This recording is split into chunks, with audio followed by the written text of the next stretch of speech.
je me trouve au parc culturel de Rantilly, à Bussy-Saint-Martin, pour assister à la présentation d'une voiture mythique, la Peugeot 205 SR, avec laquelle Théo, un jeune pomponnet, va partir pour un raid européen culturel et humanitaire qui va l'amener à parcourir 9000 km. A tout de suite pour la présentation de la voiture par Théo. Théo Paille, bonjour. Nous sommes au parc de Rantilly où vous nous présentez une voiture un petit peu mythique, une Peugeot 205 qui est très représentative de la production automobile française. Et donc avec cette voiture, vous allez participer à un raid européen. Alors, pouvez-vous nous préciser un peu de quoi il s'agit? Alors effectivement, on a décidé avec un ami de se lancer dans un projet qui s'appelle l'Europe-Raid, qui a pour but d'aller redistribuer du matériel caritatif dans les écoles défavorisées d'Europe de l'Est. Donc c'est un périple qui est organisé par une organisation et qui se déroule avec une voiture, donc qui est une 205, c'est ce qui est imposé par l'organisation. Et c'est un périple qui regroupe une vingtaine de pays en Europe. Et le matériel sera redistribué dans les écoles de Roumanie, d'Albanie, de Macédoine du Nord et de Bulgarie. D'accord. Et donc ça va vous faire un périple de combien de temps et de combien de kilomètres ça? Alors en tout ça fait 22 jours et pratiquement je crois 9000 km. 9000 km? Oui. D'accord. Et la voiture va tenir le coup? Bah justement, c'est le grand sujet. Donc pour l'organisation, on a besoin l'organisation nous impose une liste de réparations matérielles et esthétiques sur la voiture. Donc, on a des réparations qui sont imposées comme par exemple un changement d'alternateur, une batterie neuve, un joint de culasse, les commandes de boîte qui sont révisées, etc. Pour qu'évidemment la voiture tienne le coup. Et d'un point de vue esthétique, nous notre objectif c'est de faire une voiture aux couleurs de Flash McQueen dans Cars avec l'éclair et le numéro 95. On espère vraiment arriver jusqu'à cet objectif-là et c'est vraiment notre but principal.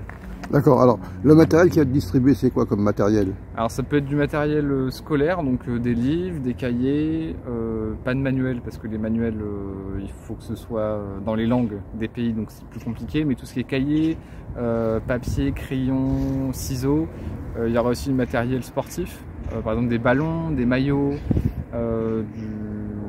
des cages de foot ou même des choses comme ça qu'on peut démonter et transporter dans la voiture.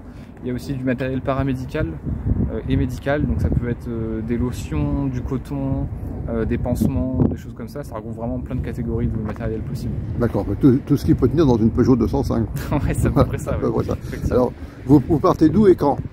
Alors on part quelque part dans le nord de la France, ça on ne sait pas quand exactement.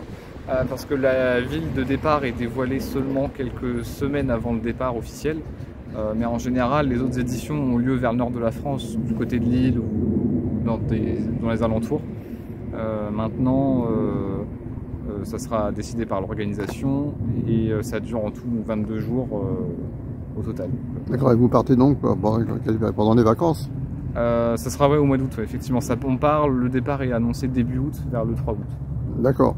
Et donc ça va vous apporter, non seulement bon, vous faites une bonne action, mais ça va vous apporter quand même une aventure personnelle qui n'est pas quand même dénouée d'une petite appréhension, donc? Un petit peu forcément, pour nous c'est un challenge. Moi mon équipier qui peut pas être là aujourd'hui parce qu'il habite plus loin, il habite à côté de La Rochelle, mais pour nous c'est une première expérience. En fait historiquement nous on voulait se lancer, on a une passion pour l'automobile qui est commune. Tous les deux, qu'on a découvert ensemble au fur et à mesure des années. Et initialement, on voulait se lancer dans l'automobile, en compétition, tout ça, mais déjà de 1, c'est vrai que c'est très compliqué de rentrer dans ces milieux-là. Et ensuite, c'était pas vraiment stimulant dans le sens où on donnait pas quelque chose aux gens, entre guillemets. Et le fait de participer à un événement comme celui-ci, pour nous, c'est des valeurs assez importantes de pouvoir donner quelque chose aux gens. D'accord. C'est des valeurs qui sont assez fortes. Et sinon, dans le civil, si j'ose dire, vous avez un métier en rapport avec l'automobile? Moi, pas du tout. Moi, je suis géomètre. D'accord. Géomètre pour l'industrie et les bâtiments.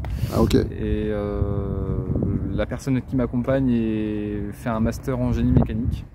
Donc il est un peu plus susceptible de rentrer dans ce milieu-là, mais moi pas du tout. J'ai pas de rapport avec ça, mais moi j'essaie de faire ce que je peux avec les moyens du bord, en mécanique, je m'y intéresse un petit peu, donc je peux essayer de faire les réparations. D'accord. Et alors au niveau du financement, qui finance toute cette opération? Qui fournit le matériel? Qui vous fournit parce que ça coûte quand même, ça coûte cher de faire tout ce périple. Il faut de l'essence, il faut des tas de choses. Il faut une voiture, il faut de l'essence, les péages, ouais, effectivement, il faut plein de choses. Les financements, nous c'est là où on fait appel aux entreprises. En ce moment, on est sur une période de levée de fonds pour nous aider à participer à cette aventure-là. Ça fait maintenant depuis le mois de février-mars qu'on est sur cette dynamique-là. Et aujourd'hui, on cherche des partenaires qui pourraient nous aider à avancer dans cette aventure-là. Et c'est vrai que c'est une occasion pour montrer aux entreprises qu'elles peuvent participer à des événements caritatifs comme celui-ci et humanitaires. Et puis il y a aussi d'autres avantages pour nos sponsors avec des emplacements sur le véhicule, etc. Qui sont relayés à la fois sur la presse locale et internationale et même sur les réseaux sociaux. Parce que l'organisation, ça grossit de plus en plus. Ça regroupe 250 véhicules. Ça fait 750 personnes. Et c'est une organisation qui grossit de plus en plus. Aujourd'hui, sur Facebook, ils ont pratiquement plus de 100 000 abonnés. D'accord. Et tous ces véhicules viennent de France ou c'est divers pays d'Europe qui participent? Alors c'est très majoritairement la France. Je crois que nos confrères belges peuvent participer et aussi quelques Espagnols. D'accord, ok. Voilà. Alors donc, pour arriver aux choses concrètes, si on veut vous contacter pour vous aider dans cette aventure, comment fait-on alors? Alors nous, on a monté une association qui s'appelle Les Bagnoleurs. Vous pouvez nous retrouver, on a un site internet qui est déjà en place, qui relaye les étapes de l'aventure et de la préparation du véhicule. On a également mis en place un système de cagnotte. Donc on a 2 cagnottes actuellement en place, une cagnotte Litchi qui est plus à titre personnel pour les personnes qui veulent nous soutenir de façon individuelle. Et on a aussi une cagnotte Hello Asso qu'on a mis en place pour les entreprises qui souhaitent directement nous donner, nous financer directement sur Hello Asso. Là, l'avantage, c'est que pour les entreprises, ils peuvent avoir un reçu sur les dons qu'ils font. Un reçu donc qui leur permet de faire une déduction fiscale. C'est ça, exactement. Il faut aussi préciser que ça peut être déduit fiscalement, ça vaut le coup de le préciser, je pense. Oui, c'est souvent une motivation quand même si c'est pas la motivation principale, ça fait partie des avantages de participer à cette aventure, d'aider humainement des gens dans le besoin. Et puis de défiscaliser un petit peu d'argent. Ah oui, ça c'est voilà. sûr. Alors vous nous présentez cette voiture, donc c'est une Peugeot 205, de quelle année est-elle? Alors 1988, première mise en circulation. Donc c'est une voiture, c'est une 205 SR, qui s'appelait SR pour super routière. C'était le grand luxe entre guillemets. On avait une boîte 5 vitesses à l'intérieur, puisque les 205 de manière générale avaient une boîte 4 vitesses. La voiture en elle-même est un projet de restauration. La personne à qui on l'a acheté l'avait restaurée en grande partie. C'était une voiture qui dormait dans une grange, enfin dans une cour plutôt, qui appartenait à une personne âgée et qui s'en servait plus vraiment. C'est une personne qui a décidé de la récupérer et de la restaurer en grande partie. Donc il a fait pas mal de choses dessus.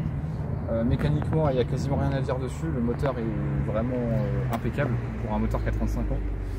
Donc il y a eu des jantes qui ont été changées, il y a eu un système de frein qui a été amélioré, les pare-chocs qui ont été refaits. Quoi d'autre? Il y a eu aussi